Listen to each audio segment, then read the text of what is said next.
हे माधव, ये जीवन, ये युद्ध, ये कर्तव्य, सब कुछ बोझ सा प्रतीत होता है। क्या यही जीवन है? क्या यही सुख है? हे पार्थ, जब मनुष्य यह पूछता है कि जीवन में सच्चा सुख क्या है, तब वह वास्तव में आत्मा की पुकार सुन रहा होता है। सुख जो इंद्रियों से नहीं, चेतना से आता है। सुख जो बाहर नहीं, भीतर होता है।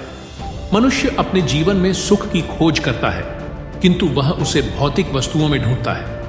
धन, यश, पद, वासना ये क्षणिक हैं पार्थ। जैसे जल में प्रतिबिंब स्थिर नहीं रहता, वैसे ही इनसे मिलने वाला सुख भी क्षणभंगुर होता है। पार्थ, सच्चा सुख वह है जो परिवर्तन से परे है, जो आत्मा को स्पर्श करता है, जिसे पाने के बाद कुछ और पाने की इच्छा शेष नहीं रहती। किंतु माधव, हम इस सांसारिक जीवन में रहते हैं, कर्तव्यों, इच्छाओं और संबंधों के जाल में उलझे हैं, तो फिर कैसे प्राप्त करें यह दिव्य सुख? हे धनंजय, जीवन का सार कर्तव्य में है, परंतु फल की अपेक्षा में नहीं। कर्म करो, परंतु फल की चिंता मत करो, क्योंकि जब तुम फल की आस में कर्म करते हो, तब वह सुख नहीं, भय और चिंता को जन्म देता है। जब तुम अपने कर्तव्य को समर्पण भाव से करते हो, बिना किसी स्वार्थ के, तब जीवन में शांति आती है। शांति ही सुख है। हे पार्थ, सुख तब आता है जब तुम स्वयं से, अपने आत्मस्वरूप से जुड़ते हो, जब तुम जान जाते हो कि तुम शरीर नहीं, आत्मा हो। तुम न जन्म लेते हो, न मरते हो, तुम नष्ट नहीं होते, तुम सनातन हो।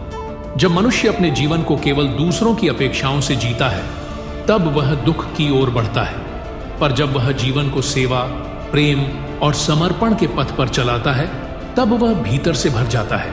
हे अर्जुन, संसार की सारी वस्तुएं तुम्हें सुख दे सकती हैं, परंतु वह शांति नहीं जो आत्मा से मिलती है। तुम्हारा धर्म है स्वयं को जानना, दूसरों की सेवा करना और इस जीवन को योग में स्थिर करते हुए जीना। हे माधव, अब मैं समझ गया हूं, सुख बाहर नहीं, भीतर है।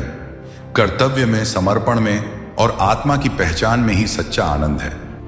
हे पार्थ, यही गीता का सार है। असत्य से सत्य की ओर, अंधकार से प्रकाश की ओर, मृत्यु से अमृत की ओर चलो। जीवन क्षणभंगुर है, परंतु उसका उद्देश्य महान है। उसे केवल भोग के लिए नहीं, योग के लिए जियो। केवल पाने के लिए नहीं, बांटने के लिए जियो। तभी तुम कह पाओगे, मैंने सच में जीवन जिया है। और जब जीवन अंत की ओर बढ़े, तब तुम्हारे होठों पर हो संतोष की मुस्कान, क्योंकि तुमने स्वयं को पा लिया। अब मैं युद्ध करूंगा, केवल विजय के लिए नहीं, धर्म के लिए, क्योंकि अब मैं जानता हूं कि सच्चा सुख आत्मा के जागरण में है। चलो पार्थ, धर्म के मार्ग पर। वहीं है मोक्ष, वहीं है सुख, वहीं है शांति।